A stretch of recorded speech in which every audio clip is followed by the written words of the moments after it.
गुजरात के वडोदरा में रमजान माह में विवादित परिपत्र पर शिक्षा समिति की विशेष बैठक आयोजित की गई।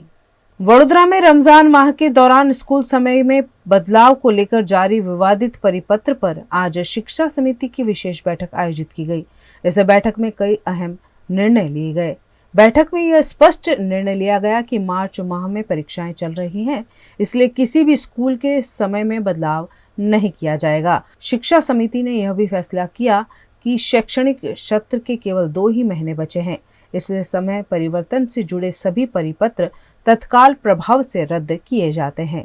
वर्षोથી ચાલી આવતી પરંપરા પ્રમાણે એ કરેલો જ હતો, પણ માત્ર એવું થયું હતું કે જે રજાઓના પરિપત્રમાં આપણે લખીએ છીએ એની જગ્યાએ એ લખવાનું બાકી રહી ગયો હતો. એટલે જે તે શાળાઓ મુસ્લિમ બાળકો જ્યાં વધારે હતા એમની અરજી આવી એના આધારે અમે યાદ કરીને એ પરિપત્ર કરેલું. આજની બેઠકમાં એ પ્રમાણે નિર્ણય કરેલ કે ભાઈ માર્ચ મહિનો શરૂ થયો, હવે માર્ચ એપ્રિલ 2 જ મહિના આપણી પાસે છે, એટલે શાળા સમય બાબતના જેટલા બી હોય એ પરિપત્ર રદ કરવા અંગેનો ઠરાવ કરવામાં આવ્યો.